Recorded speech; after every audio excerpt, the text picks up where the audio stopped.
అందరికీ మరణాత. ఇది మన వాక్య ధ్యానము కొరకు నిర్గమాకాండం 14వ అధ్యాయం 10 నుండి 20 వచనాలు వాక్యం చదవగలవారు చదవాలని మనవి చేస్తూ ఉన్నాను. ఫరో సమీపించుచుండగా ఇశ్రాయేలీలు కన్నులెత్తి ఐగుప్తీయులు తమ వెనుక వచ్చుట చూచి మిక్కిలి భయపడి యెహోవాకు మొర్రపెట్టిరి. అంతటా వారు మోషేతో, ఐగుప్తులో సమాధులు లేవని ఈ అరణ్యంలో చచ్చుటకు మమ్మును రప్పించితివా? మమ్మును ఐగుప్తులో నుండి బయటికి రప్పించి మమ్ముని ఇట్లు చేయనేలా? మా జోలికి రావద్దు, ఐగుప్తీయులకు దాసులమగుదుమని ఐగుప్తులో మేము నీతో చెప్పిన మాట ఇదే గదా.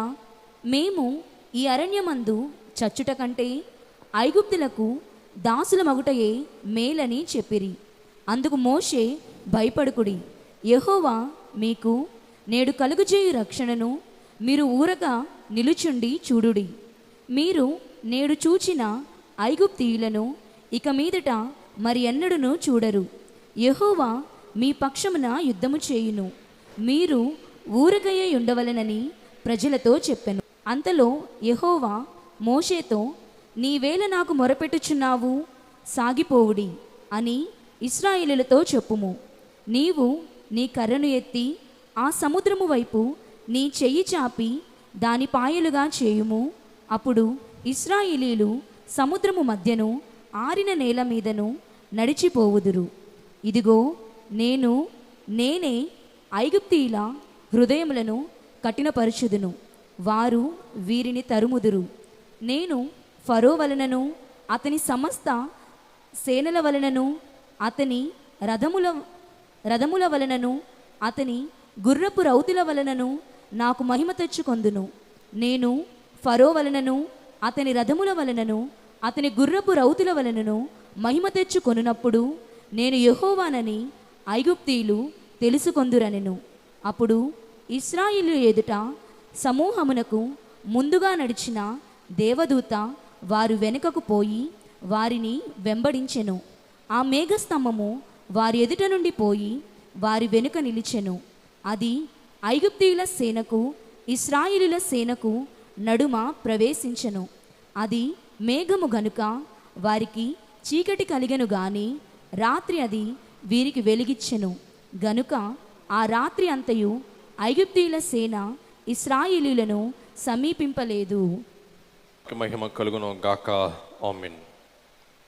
ఈ చదివిన వాక్య భాగం అంతటినీ కూడా మనం మూడు పదాలలో పొందుపరచుకొని ఈ దినం ధ్యానం చేసుకుందాం.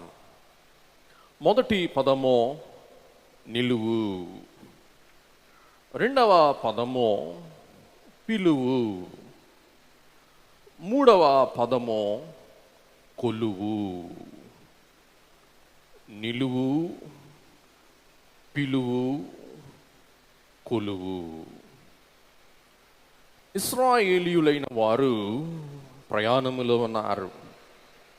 ఏ ప్రయాణము అనగా ఐగుప్తు దాసత్వములో నుండి కానాను స్వాతంత్ర్యములోనికి. ఐగుప్తు లోకమునకు సాదృశ్యమైతే ఇశ్రాయేలు ప్రయాణము మన విశ్వాస ప్రయాణమునకు సాదృశ్యమైతే గమ్యమో విశ్వాసికి పరలోకములో ప్రసాదింపబడు స్వాతంత్ర్యమో అని చూస్తూ ఉన్నాము. ఈ విశ్వాస ప్రయాణములో, ఈ విశ్వాస పరుగులో మనకు అనేకమైన శోధనలు, శ్రమలు, ఇబ్బందులు, కలతలు, వేదనలు, సాతాను కలిగించు శోధనలు ఇవి వెంటాడుతూ మనలను తరుముతూ మనలను పట్ట చూస్తూ మనలను తిరిగి వెనుక తట్టు లాగుటకు ఇవన్నీ మానవునికి కొన్ని ఎర్రలు అయి ఉంటూ ఉన్నాయి. ప్రతి మానవునికి ఉన్న 3 శత్రువులు దైవజనులు తెలియచేశారు, భక్తులైన వారు తెలియచేశారు.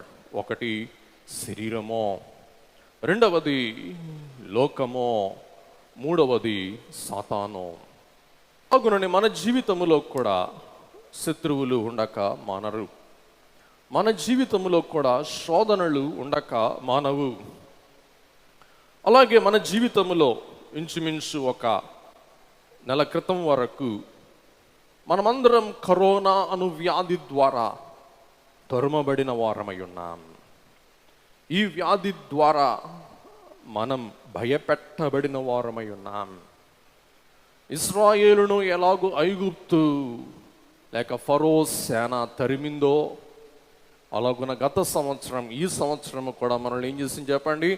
ఈ కరోనా అను సైన్యమో చెప్పండి తరిమింది, ఇక తరుముతూనే ఉన్నది. ఇశ్రాయేలు జనులైన వారు చిక్కుబడిపోయారు. గమనించండి, ఇశ్రాయేలీయులైన వారు ఏమయ్యారు చెప్పండి? చిక్కుబడి ఉన్నారు. ఒక్కసారి 14వ అధ్యాయం, ఈ అధ్యాయంలోనే 3వ వచనం పఠించుకుంటే ఈ మాట మనకు కనబడుతుంది. ఇశ్రాయేలీయులను గూర్చి వారు ఈ దేశంలో చిక్కుబడి ఉన్నారు. అరణ్యము వారిని మూసివేసనని అనుకొనెను. చూసారా పిల్లరా? ఫరో అను శత్రువు ఏమనుకున్నాడంటే, నేను వీరిని చిక్కించాను. రెండవది, అరణ్యము వారిని ఏం చేసింది? మూసివేసింది. కాబట్టి మనం చిక్కుబడాలి అంటే మన చుట్టూ ఏదో ఒకటి మనల్ని ఏం చేయాలా? చుట్టాలి. చుట్టినప్పుడు మనం ఏమవుతాం చెప్పండి? చిక్కుబడతాం. ఈవేళ ఇక్కడ గేట్లు కానీ ఆ ముందు బ్యారికేడ్లు కానీ ఉన్నాయి కాబట్టి నేను మీ దగ్గరకు రావాలంటే ఏం చేయాలి? చిక్కుపడ్డాను కాబట్టి చిక్కులని తీసుకొని మీ దగ్గరకు రావాలి. అలాగే మన జీవితంలో కూడా మనలను చిక్కులు ఏం చేస్తాయి చెప్పండి? చుట్టుముడతాయి, చిక్కు పెడతాయి. చిక్కు పెట్టినప్పుడు మనకు కలిగేది ఏంటి చెప్పండి? చికాకు. అందరు చెప్పాలి ఒకసారి. ఏంటి చెప్పండి? గట్టి చెప్పాలా? చికాకు. ఉదాహరణకు రేపు ఉదయం ఒకవైపు అప్పులవారు, మరి ఒక వైపు పాలవాడు, మరి ఒక వైపు ఇంటి యజమాని, ఇంట్లోనేమో మీ పిల్లలు అందరూ చుట్టుముట్టి ఈ నెలాఖరి టైంలో నా డబ్బులు నాకి అంటే మీ పరిస్థితి, మన పరిస్థితి చెప్పండి ఎలాగుంటుంది? మాట్లాడాలి మీరు. ఎలాగుంటుంది? చిక్కుబడిపోయినట్టు ఉంటుంది. చిక్కుబడినప్పుడు మన అనుభవమే ఏం చెప్పండి? చికాకు. అందరూ చెప్పాలి ఒకసారి. చికాకు, పరాకు. పిల్లరా, ఈ పరాకులో మనకు కలిగేదే భయంకరమైన కోపం, ఆవేశం, ఆగ్రహం. ఇంకా ఎవరు దొరుకుతారా అని చూస్తాం. ఇంక దొరికితే అంతే అన్నమాట. ఇక్కడ చిక్కుబడిన ఇశ్రాయేలీయులైన వారు ఎక్కడ చిక్కుపడ్డారు? 2వ వచనం, ఇశ్రాయేలు తిరిగి పిహహీరోతు ఎదుటను అనగా మిగ్దోలుకు సముద్రమునకు మధ్యనున్న బయల్సెఫోను నెదుటను దిగవలెనని వారితో చెప్పుము. దాని ఎదుటి సముద్రమునొద్ద వారు దిగవలెను. పిల్లరా, ఎక్కడ చిక్కుపడ్డారు వినండి. ముందేమో ఎర్ర సముద్రం, ప్రక్కనేమో పర్వతములు, ఈ వైపేమో అరణ్యములు, వెనకాలేమో చెప్పండి ఫరో సైన్యములు. ముందుకెళ్ళాలంటే సముద్రములో మునగాలి, ఎడం వైపు వెళ్ళాలంటే పర్వతం ఎక్కాలి, ఇంకోవైపు వెళ్ళాలంటే అది ఒక పాయ లాంటిది, సన్న త్రోవ లాంటిది. ఆ సన్న త్రోవలో 20 లక్షల మంది వెళ్ళగలరా చెప్పండి? ఇంచుమించు మన మహాసభకు వచ్చే వాళ్ళే 5 లక్షలు అనుకుందాం, తక్కువ వేసుకుంటే 5 లక్షలు అనుకుందాం. ఈ 5 లక్షల మంది సభ అయిన తర్వాత వెళ్ళాలి అంటే వారికి ఏం కావాలా? రహదారి కావాలా. చుట్టూ మనకు విశాలమైన రోడ్లు ఉన్నాయి. అట్లా ఉంటే తప్ప వీరు బయటికి వెళ్ళలేరు. ఇప్పుడు ఫరో ఏమనుకున్నాడంటే, పర్వతాల మధ్య, అరణ్యము మధ్య, సముద్రం మధ్య, నా మధ్య వీరేమైపోయారు చెప్పండి? చిక్కుకొన్నారు. అలాగే ఈనాడు మన జీవితములను కూడా సాతాను చిక్కుబరుస్తూ ఉన్నాడు. ఒకవైపు వ్యాధి, ఇంకోవైపు భయమో, ఇంకోవైపు సాతాను శోధనలు, ఇంకోవైపు అప్పులు, ఇంకోవైపు కరువులు, ఇంకోవైపు ఇంట్లో చూస్తే బిడ్డల గోల. మనమును ఈవేళ చిక్కుబడిన పరిస్థితులు ఎదుర్కొంటూ ఉన్న వారమో అయ్యున్నామో. కాబట్టి మొదటి విషయం నిలువుమో. అందరూ చెప్పండి ఒకసారి, మొదటి విషయం నిలువుమో. పిల్లరా, వారు నిలిచి ఉన్న సమయమందు ఎటు పోవలయునో తెలియక కటకటాని ఏడుస్తూ దారి దారి అని తడుముకుంటూ ఉన్న వేళ దేవుడే వారికి ఏం చూపిస్తున్నారు చెప్పండి? తిన్నని వెడల్పైన దారి. కాబట్టి ఆ మార్గమే సముద్ర మార్గము. ఈ యొక్క చికాకు నుండి, ఈ చిక్కు నుండి విడుదల ఒక్కరికే తెలుసు. ఎవరు ఆ ఒక్కరు అంటే మోషే. అందరు చెప్పాలి ఒకరు. ఎవరు చెప్పండి ఆ ఒక్కరు? మోషే. అందరు చెప్పాలి ఒకసారి. ఎవరు? మోషే. పిల్లరా, మోషేతో దేవుడు మాట్లాడుతూ ఉన్నారు. ఈ చిక్కు యొక్క పరిష్కారము దేవుడు నాయకుడైన మోషేకు తెలియచేస్తూ ఉన్నారు. ఏమని అంటే 4వ వచనం చదవండి ఒకసారి. ఫరో హృదయమును కఠినపరచెదను, అతడు వారిని తరుమగా నేను ఫరో వలనను అతని సమస్త సేన వలనను మహిమ తెచ్చుకొందును. నేను యెహోవానని ఐగుప్తీయులందరూ తెలిసికొందురనెను. వారు అలాగూ దిగిరి. 5వ వచనం. ప్రజలు పారిపోయినట్టు. చాలు సరే. కాబట్టి ఈ సంగతి మోషేకు చెప్తున్నాడు దేవుడు. మోషే భయపడవాక, నేను ఈ చిక్కును ఏం చేస్తానో తీసివేస్తాను. ఇక ఫరో సైన్యమును మీరు చూడకుండా నేను నిర్మూలము చేస్తాను. కాబట్టి నేను ఫరో హృదయమును కఠినపరుస్తాను. ఫరో వలన అతని సమస్త సేన వలనను మహిమ తెచ్చుకొందునో. మీరు అలాగు దిగండి. కాబట్టి దేవుడు మోషేకి చెప్తున్నాడు, మోషే నిన్ను చిక్కుల్లో పెడతా, నిన్ను చిక్కుల్లో నుండి బయటకు రప్పిస్తా. నిన్ను చిక్కిచ్చేవాడను నేనే, నీ చిక్కు తీసేవాడను. చెప్పాలి ఒకసారి, నేనే. అందరూ చెప్పాలి ఒకసారి. నిన్ను చిక్కు పెట్టేవాడిని నేనే, నీ చిక్కు తీసేవాడిని నేనే.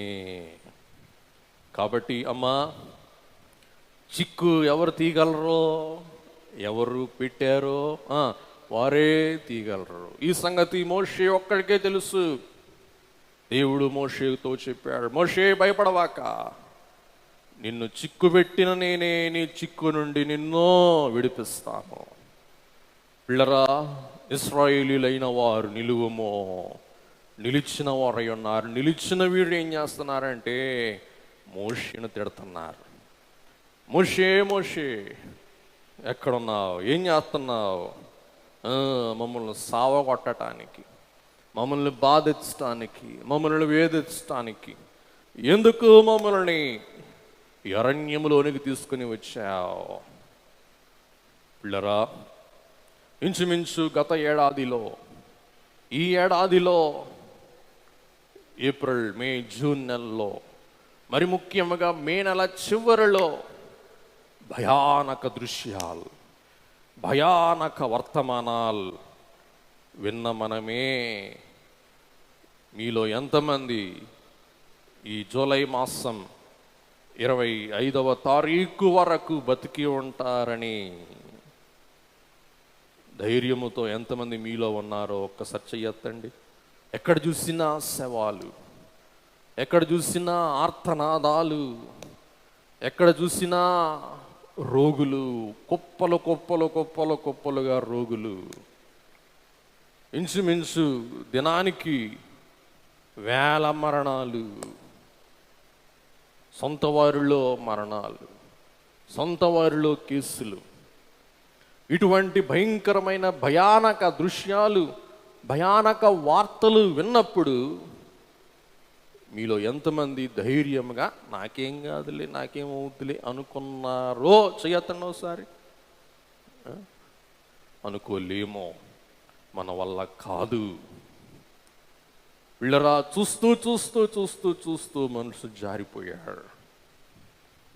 కొండ మీద నుండి లోయలోకి జారిపోయినట్టు జీవములో నుండి సమాధిలోనికి ఎందరో జారిపోయిన తరుణములో మనం కూడా చెప్పండి ఏం చెందాం?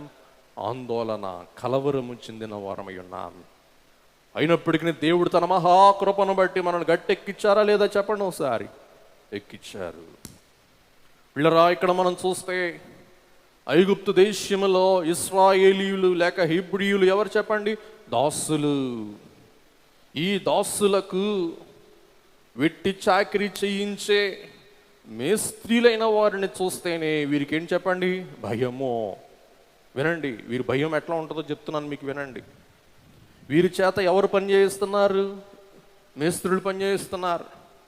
ఆ మేస్త్రుల చేతుల్లో కొరడాలు ఉండేయేమో, కర్రలుండేయేమో, కొట్టేవారు. వారిని చూస్తే భయం. అలాగే బహుశా సైన్యము చూస్తే భయం. ఇంకా ఫరోని చూస్తే చెప్పండి అసలుకి భయము.